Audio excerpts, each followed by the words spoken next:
más, tenían más deseos, no le importaba ponerse a trabajar más de lo que habitualmente lo hacían en una línea determinada, y hicieron un proyecto.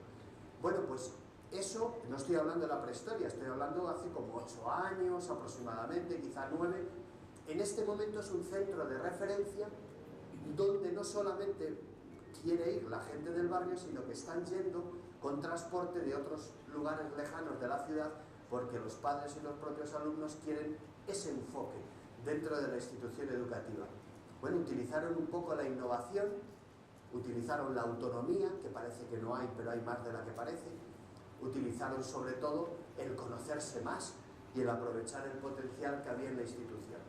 Pues se reflotó la institución, quiero decir, esto parece que es como una cuestión utópica, ¿no? Ahí que pudiera, pues no, hay muchas realidades que además podemos conocer. Antiguamente, pues estas cosas, salvo que te toparas con ellas, no las conocías, pero ahora mismo, pues la verdad es que los medios de comunicación, si algo nos aporta, es la posibilidad de conocer experiencias de todo tipo en cualquier sitio del mundo. Bueno, estas cuestiones, todas estas cuestiones que he comentado, pues podría uno pensar que las soñé anoche, ¿no? Y entonces, pues bueno, pues se ha venido aquí a inventar, ¿no? Aquí unas cosas. Pues no, pues yo he querido pues que vean ustedes que hay mucha gente desde hace mucho tiempo que trabaja, ¿no?, sobre estas ideas, ¿no?, y de las que nos sentimos orgullosos de, por decirlo así, de heredar, ¿no?, ese pensamiento y tratar de desarrollarlo. Todo el mundo conoce estas ideas de Jacques Delors, ¿no?, en esa magnífica obra que publicó la UNESCO nada menos que en el año 96, el origen de todos los procesos que después en todo el mundo se han seguido de transformar los programas en competencias, ¿no? El saber ser, el saber hacer, todos aquellos, ¿se acuerdan? Eso era en esta publicación. Pero en esa publicación también había un texto que se ha hecho muy internacional, de que la educación se ve obligada a proporcionar las cartas ópticas en un mundo complejo en perpetua agitación y al mismo tiempo la brújula. O sea, no solamente la idea, sino que luego hay que hacerlo. Y eso hay que hacerlo en las escuelas, eso no se hace en los ministerios, no se hace en las secretarías, no se hace en casa ni siquiera, ¿no?, sino en las escuelas.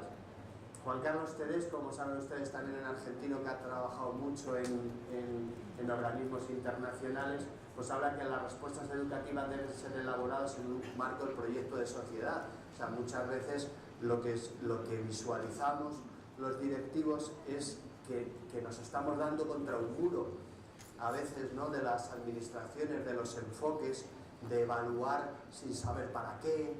Esto está pasando en países enteros que firman los convenios con el Banco Mundial, por ejemplo, para la financiación del sistema educativo, y les venden, no sé cómo se dice aquí, no sé si suena aquí peyorativo más, les venden el kit completo, decimos nosotros el paquete completo, ¿no? Les venden todo y les venden la evaluación y no sé qué, y no saben para qué están evaluando, y no saben, pero eso sí, pero desarrollan unos procesos que tienen mucho más que ver con otros modelos educativos que no con el de esos países, esas instituciones. Por eso él habla del proyecto de sociedad y comenta: sin objetivos claros no hay camino que recorrer, y esa frase que todos conocemos de que no hay viento favorable para quien no sabe dónde ir, ¿no? La metáfora un poco del barco, ¿no?, en este sentido. Edgar Morin, como saben, pues también él propicia todo, genera unas líneas de pensamiento de las que yo creo que merece la pena beber, ¿no?, de alguna manera, leer las cosas. Hay veces que uno pues se atreve, ¿no?, a hacer comentarios, digamos, coloquiales en este sentido, y cuando trabajo con formación de directivos, pues lo que percibes en primera instancia es lo angustiados que están, ¿no? Y dicen: pero Mario, si es que por la mañana lo primero que tenemos es siempre gente esperando un problema, ¿no? Pues ¿tú qué harías? Y yo le digo: yo leería el periódico primero, ¿no? Entonces, como que no te entienden lo que le quieres decir. Lo que le quiero decir es que hay que tomar un poco de tiempo, de reflexión, un poco en este sentido, de que nosotros, los líderes, los directivos, seamos capaces de ver un poquito más de lo que es el problema diario, cotidiano, porque si no, lo urgente, como se suele decir, no te deja abordar nunca lo fundamental en las instituciones, etcétera, ¿no? Entonces, un poco en esa idea, yo creo que hay que leer. Un directivo tiene que leer. Y tiene que leer, yo les digo, usted se tiene que leer el suplemento de educación de los periódicos nacionales. O sea, un directivo tiene que leerse los suplementos de educación. Un directivo tiene que comprar de vez en cuando un libro sobre dirección, sobre liderazgo, sobre no sé qué, y leer un poco. Esto parece una broma, que lo comentemos, pero hay gente que no compra libros, ni siendo gratis, que los podría comprar con los presupuestos de la institución, ¿no? De esto los españoles tenemos el récord, ¿eh? Dice, hay un dicho, así que dice en broma, dice, ¿por qué en España ¿por qué en España se lee tan poco? Dice, porque están todos escribiendo, ¿no? Entonces, eso de los 100 artículos, ¿no?, que decíamos aquí antes, pues a lo mejor es por eso.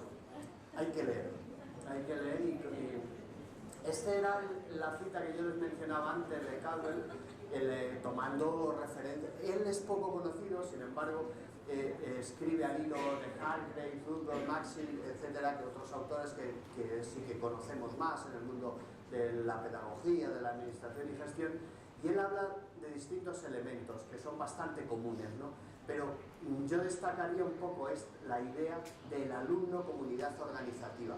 A veces se nos olvida eso, pero se nos olvida para hechos tan cotidianos como, por ejemplo, cómo hacer los horarios.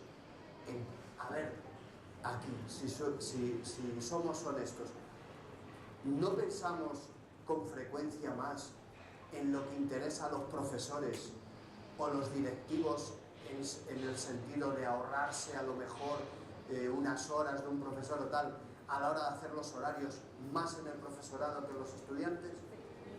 No, pues ya está, pues ahí tenéis un ejemplo. O sea, en lo grande y en lo chico. Muchas veces nos damos cuenta de que perdemos de referencia lo fundamental. La unidad organizativa no es la institución, ni siquiera el aula como espacio de operaciones didácticas, que se suele decir, el lugar de máxima relevancia educativa, el aula sagrada, ¿no? Que para ser sagrada no tiene por qué estar por la puerta cerrada, dicho sea de paso. Pero ni siquiera eso, es el alumno, es la persona, eso es lo grande, ¿no?, que no debemos olvidar nunca, ¿no? Y esto lo desarrolla muy bien este autor, si quieren entrar en internet alguna cosa. Federico Mayor Zaragoza pues habla de que la escuela en cuanto a comunidad educativa no tiene las respuestas, pero sí tiene algunas respuestas y necesita otras. Y para eso estamos nosotros, ustedes, para ver qué respuestas se pueden dar en una institución educativa, en un contexto determinado. Somos nosotros, no podemos estar todo el día echando el balón para el otro lado. Y eso es así. Entonces, a ver hasta dónde podemos llegar, cuáles son las posibilidades. De ahí la relevancia tan grande, y por eso me permito insistir en esta idea, de la planificación dentro de las instituciones educativas. Sin que la planificación se convierta en el todo, sino como instrumento al servicio de la actividad educativa, no a mayor gloria del planificador, ¿no? Entonces, un poco esta idea. Y yo creo que este hombre lo ha escrito y sigue escribiendo, afortunadamente, cosas muy interesantes. Nosotros tenemos una revista que se llama Foro Europeo de Administradores de la Educación, la única revista expresamente de organización y gestión que hay en España, y más enfocada no tanto a la universidad como a contextos no universitarios, y hace poco tuvimos una cena coloquio con él, ya está bastante mayor, pero vamos, una lucidez impresionante, ¿no? Bueno, al hilo de esto yo creo que también hay mensajes que nos interesa un poco destacar, ¿no? Este autor, en esa obra que seguramente conocen todos, y si no la conocen y andan trabajando cosas de innovación, pues no estaría de más que la adquiriesen. Se titula Escuelas para la Esperanza. Dice, mejorar una escuela es un viaje de esperanza basado en creencias, valores compartidos y compromiso real. O sea, yo creo que ahí se lanzan varios mensajes, ¿no?, en la idea. O sea, en el fondo, eso a lo mejor podía ser el ideario de un buen directivo, ¿no? El enfocar su vida, ¿no? como algo que nunca es definitivo, su vida profesional, cómo necesitas permanentemente estar cambiando.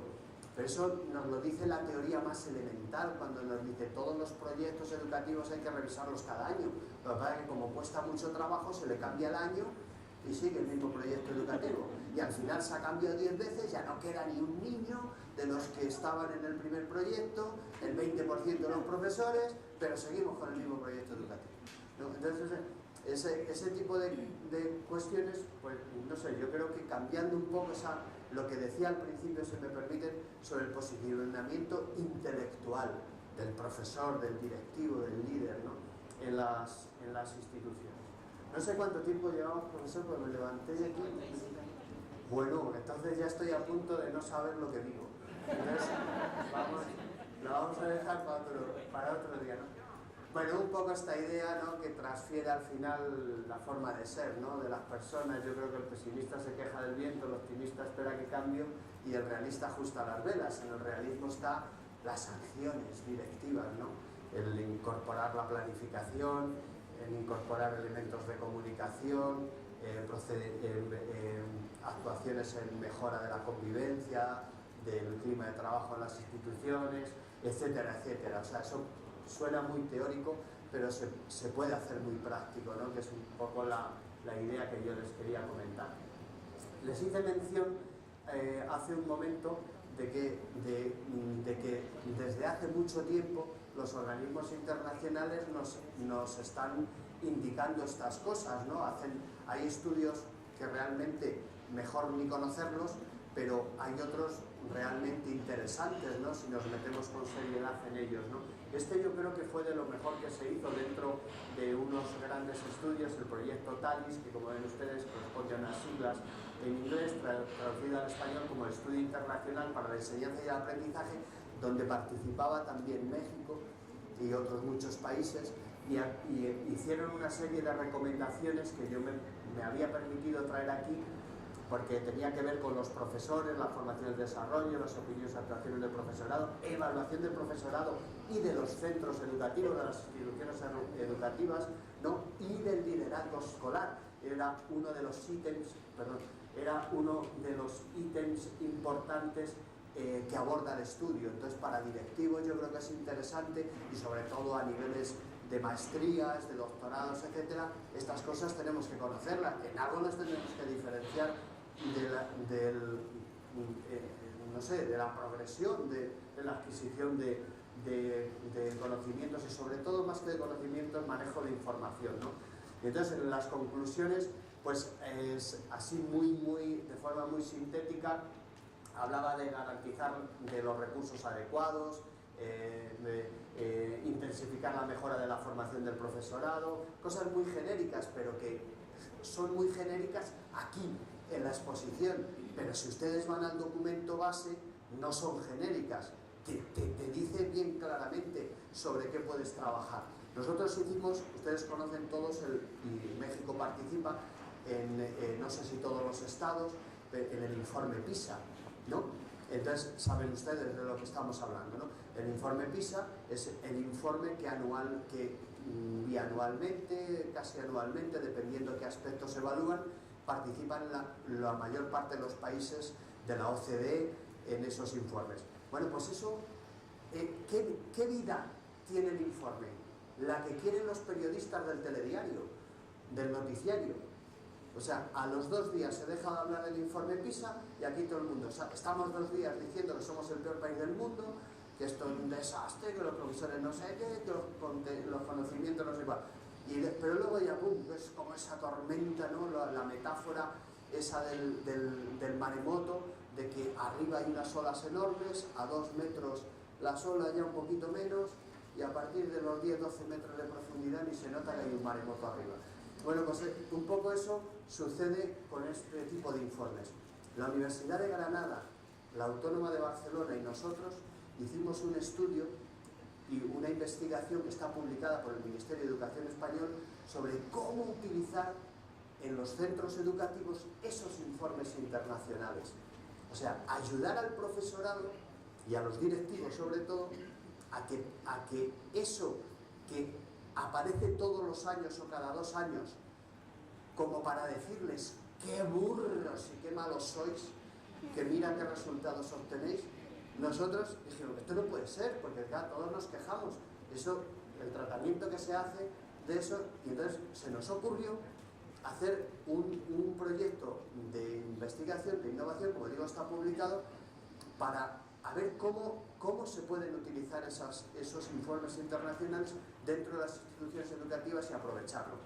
Ver en qué aspectos se identifican o no, pues claro, son frases terroríficas, o sea, el 80% no sé qué tal, y lo está leyendo un profesor y dice, no, yo soy del 20%. O sea, claro, o sea, entonces ese tipo de cosas deberían las administraciones y los medios de comunicación ser un poquito más cuidadosos con estas cosas, de cómo se presentan esto, porque es muy llamativo para la sociedad, compra inmediatamente la idea, el producto, y eso causa un daño tremendo al sistema en términos de desprestigio, etcétera, de lo que hablábamos al principio. Bueno, entre otras cosas que comentaban, me parece que era aquí donde habla un poco de lo del liderazgo, y finalmente incluye muchas veces un poco la idea de la industria del conocimiento. Bueno, y hablaba de para lo que se necesitan, o sea, las conclusiones del informe iban en la línea de lo que estamos haciendo e intentando hacer, ¿no?, desde muchos ámbitos, que era mejores directivos, mejores profesionales y tratar de revitalizar esos aspectos internos.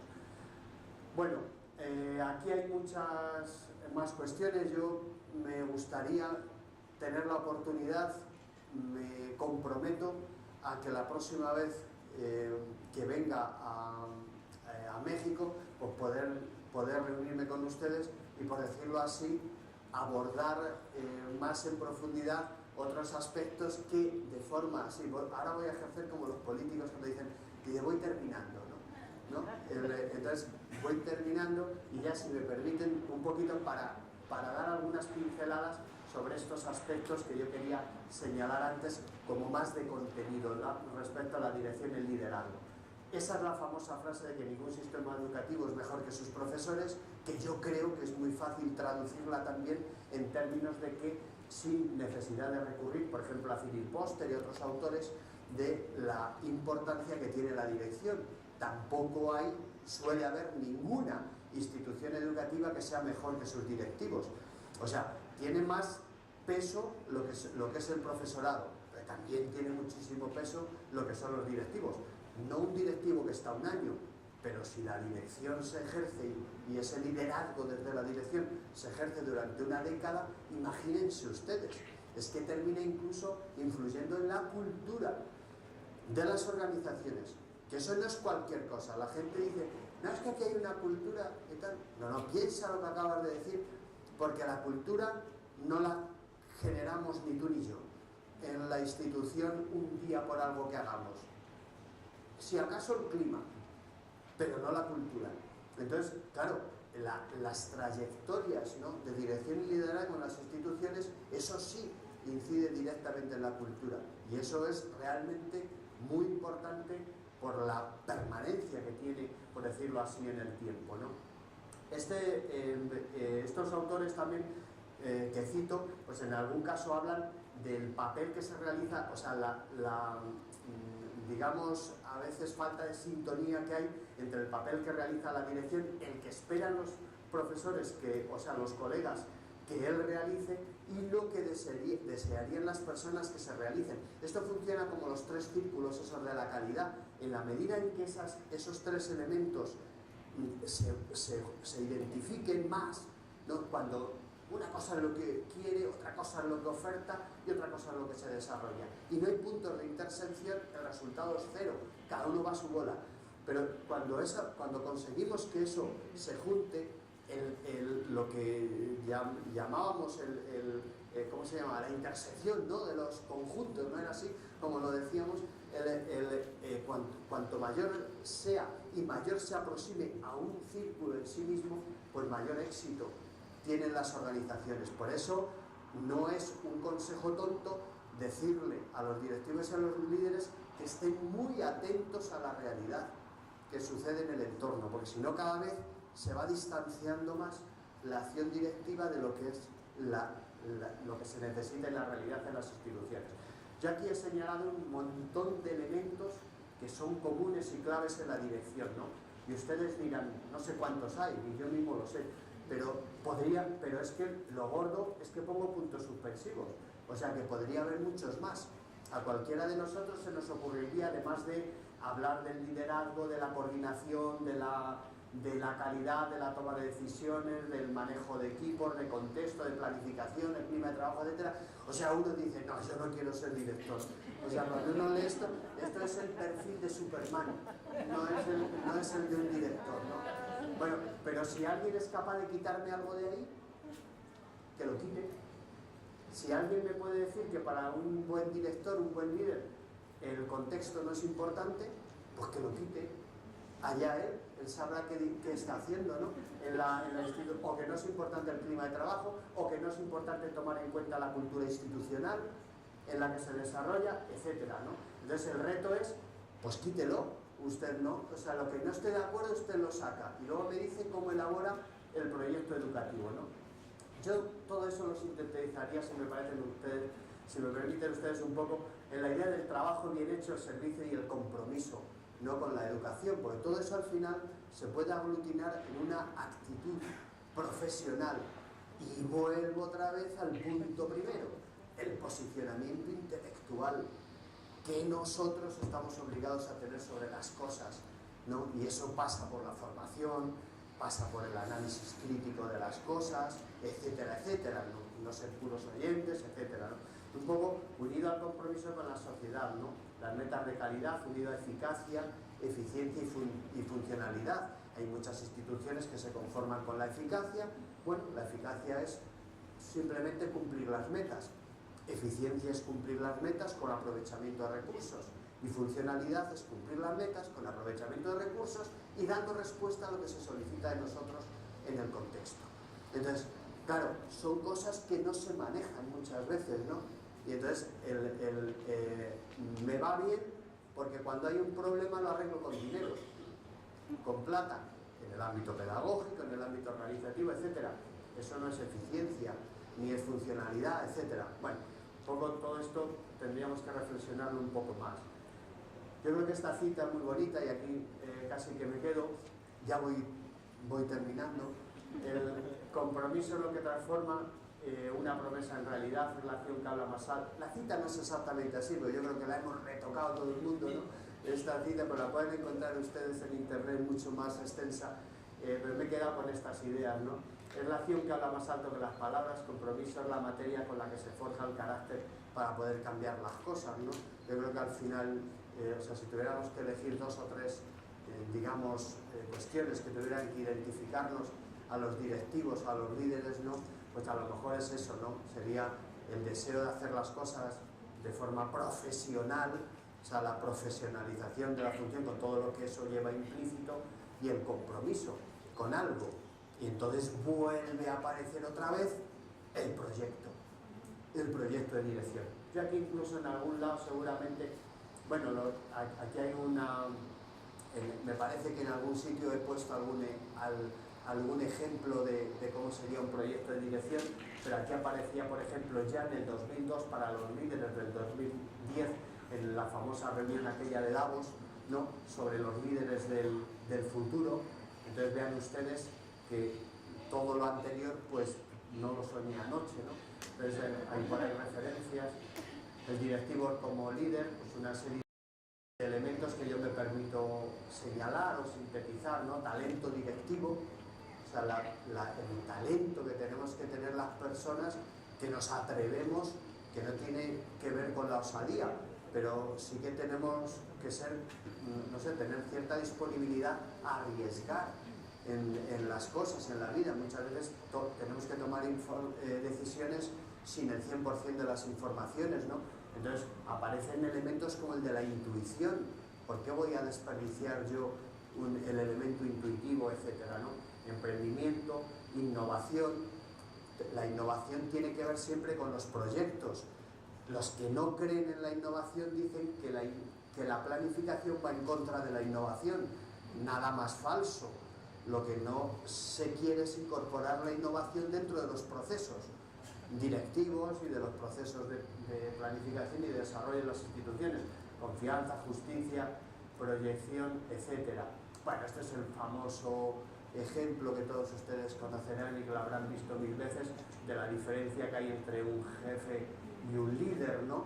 Que manda a las personas, aconseja o guía, inspira miedo o inspira exagerado, ¿no? Es un poco exagerado los términos tanto en un lado como en otro. La vida no es blanca ni negra, que seguramente siempre hay matices, ¿no? Y habrá cosas que uno tenga que rescatar incluso de un lado o de otro en un momento determinado. Pero bueno, ahí lo tienen ustedes. Esto fue un trabajo que hicimos hace tiempo, una investigación, y hablábamos un poco de las funciones básicas y volvía a aparecer, como ven ustedes, en primer lugar, ¿no? Dicho por los propios directivos, la planificación en primer lugar, la coordinación, evaluación, administración de recursos, relaciones humanas, todo lo que tiene que ver con el clima de trabajo, etcétera, innovación y mejora, como funciones más relevantes. Esto, ya digo, es producto de una investigación que hicimos esas tres universidades que mencioné anteriormente. Y de ahí se derivaban una serie de competencias y actitudes, en unos casos actúan más bien como competencias, como actitudes, pues de planificar, de tener pensamiento crítico, toma de decisiones, etcétera, etcétera, ¿no? Y que merecería la pena a lo mejor desarrollar y comparar y ver cómo nos identificamos en unas o en otras, ¿no?